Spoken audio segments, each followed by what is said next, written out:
Tennessee head coach Tony Vitello is now going to be the manager of the San Francisco Giants. Jacob Rudner from Baseball America talking about how this is a landmark move and he's the first manager to be hired directly from the college ranks with no pro experience. Before we dive into this, I just want to let everyone know, Baseball America Hot Sheet, we covered this, so you can go over there later and check out more clips on the topic. We also did a story with Susan Slusser, a YouTube clip yesterday, and there was another conversation that we had. But let's keep it going.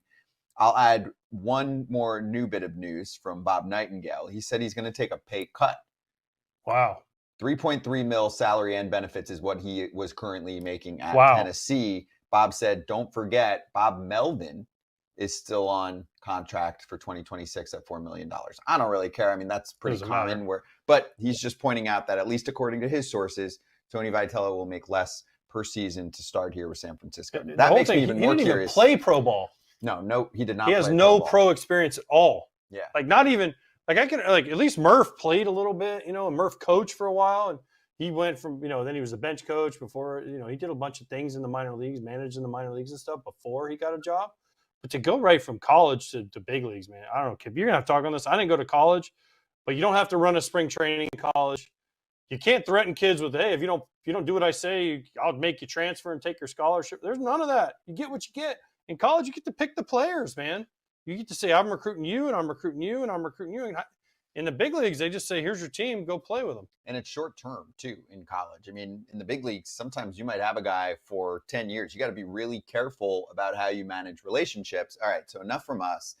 Kip played college ball, and you actually played for Pat Murphy, who did not do this direct route. Brewers manager, spent plenty of time in the big leagues, bench coach, the whole deal. But anyway, give us the context of how you think this is going to play out. I think it's going to play out. It's going to play out well, but it's because the same way for Murph. Murph is a player's manager. He is someone who gets the team together. You want to play hard for him. Guys like playing for Murph. I think that's the big thing here that I've seen with Vitello is it looks like guys like playing for him. He's going to have his bumps and bruises on how to run the big league team compared to a college team, obviously. But this kind of strikes me as, and I want to get both of your thoughts on this right back to you. Is this he checks the box of players want to play for him like a Murph, but this is also where a new guy with no grounds or no pillars to stand on can kind of be just a yes man for the front office to make the lineups and all that stuff too. Well, that's what we don't know. The most fascinating thing to me is sounds like a little bit to me, and I don't want to discredit Vitello before he's even started or anything like that, or saying that he can't make his own moves. But it's like you see a lot of front offices and kind of where the old school where the manager makes all the decisions just isn't around as much. Well, you go from making all the decisions to making almost no decisions, right? From a college to a big league manager. No, I'm not saying you don't make any decisions, but they're limited. But he'll still be a player's guy that enjoys it and looks like he's had success wherever he's gone and looks like guys will like to play for him. So when you can check that box, front office sees that, and then they can just do the other stuff that they want to do. It's the hiring makes sense. Yeah, but that can only take you so far. Being a nice guy. I mean, come on. You played for nice guys. I played for nice guys. Guys you want to play for. Robin Ventura was the nicest guy in the world, and you want to play for him, but he wasn't a great manager. Like that's to me is you have to have that. Joe Madden people love playing for. Some people hated playing for Joe Madden, but he got the most out of people, and he knew how to do that. This guy's I like having a guy he has managerial experience, whether it is at the college level. So he is going to have to see the nuances of the game and how different it is from the big leagues to the college game. But I do like someone with managerial experience over maybe say a former player to start right away. My 2 cents. The biggest thing is who's he going to hire? Who's he going to hire as a coach? That's a huge thing. He's got to have veteran coaches, right? He's got to have a veteran bench coach, veteran pitching coaches, guys that have been around. Because if he just goes out and says, I'm just going to bring my Tennessee staff over here. And they're like, hey, spring training starts next week. What's the plan? Oh, well, just scrimmage every day like they do in college. Like, that's not how it works exactly. Like that's where it's going to be. How do I run a bullpen?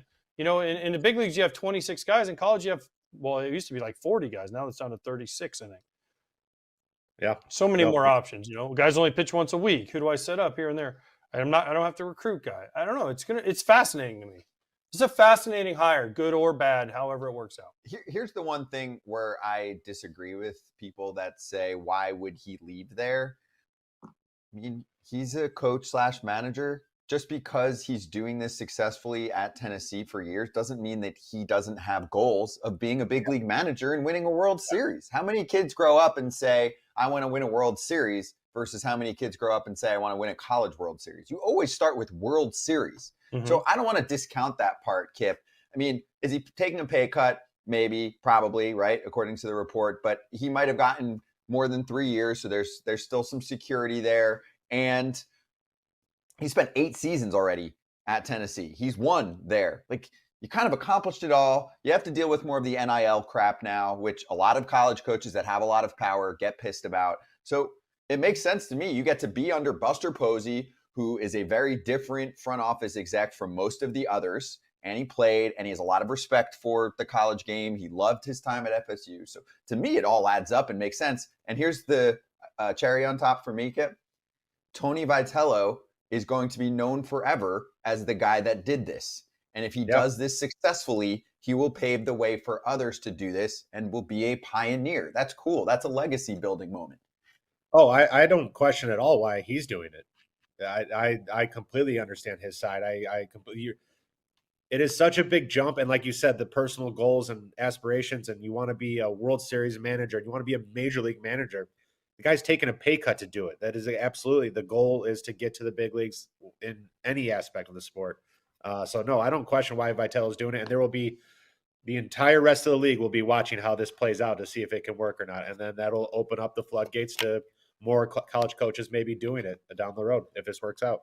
Let's take you through the Arena Club Slab Pack experience. This is part 2 because Todd Father last week pulled a card that he didn't love, yet he sold it back for actually more than what the slab pack cost. This time, pulls a card that he likes. Yeah, and this is the best part of it. Ronnie Mauricio, the Mets standout, rookie sensation. He's been absolutely phenomenal. I like the itch of seeing what you're going to get. I like prospects. I don't love them, but seeing this kind of card is actually absolutely beautiful thing.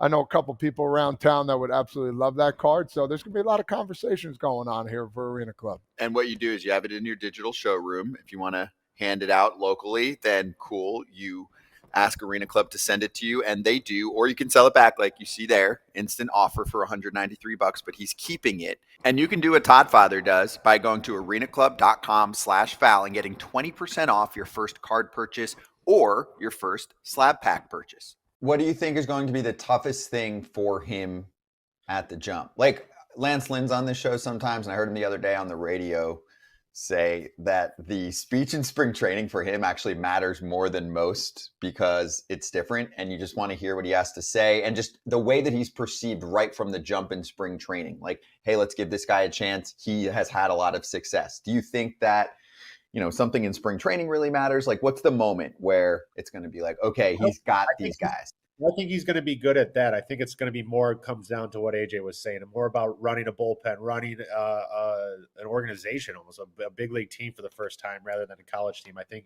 the differences of those, I think, is what it's going to come down to.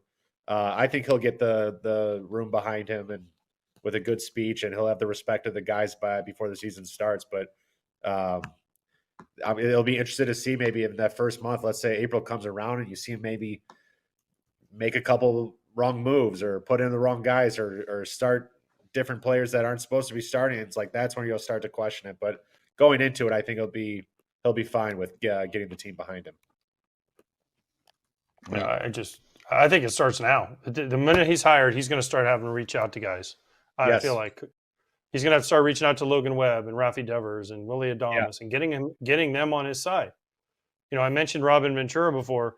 One of the things I think where Robin messed up is I was there his first year. He didn't call anybody in the offseason because he's like, I didn't want to act people like I was playing favorites or anything. I'm like, dude, you should have reached out to me and Canerco and some of the veteran guys that had been around for a while to see what we're thinking and what we like and this and that. He's like, well, I wanted to go into spring training with a clean slate. Like, no, go into it and say, hey, listen, I'm gonna call Rafael Devers. I'm gonna call Logan Webb. I'm gonna call Willie Adames. I'm gonna call Matt Chapman. I'm gonna call Patrick Bailey. I'm going to call these guys that I know I'm going to be counting on and get their feelings and what they need from me as a manager. and then go from there. Do you know the first thing I'm doing if I'm him once I sign, after I get acclimated with the team and the organization? Flying to the DR and having lunch with Rafael. That's what I'm saying. Get to know those guys. Hey, dude, you're our big guy. I saw what they did to you in Boston. Not my vibe. I'm a player's guy. I know what this means. Even though I didn't play, I think they did it wrong. And play to what he wants, right? That's what I'm saying. How hard is that? Team will fly you there and take them out to lunch. That'll go a long way with your relationship with your team. Doing just even a phone call like that. Absolutely. Okay, cool. Well, it'll be exciting. Fun storyline to watch. It makes the Giants interesting. The Giants have become relevant. They were, even this year, they were 500, but they are more relevant now. They were kind of stuck in the mud in my mind for several years. After that 2021 season, it's like, eh. And I think Buster Posey has made them. Well, is this going to be more of a Bruce Bochy hire or a Gabe Kapler hire? We'll find out, or a little bit in between. But attendance was up big in San Francisco. I give credit to Buster Posey for bringing in stars that people actually want to watch, and they can buy some jerseys.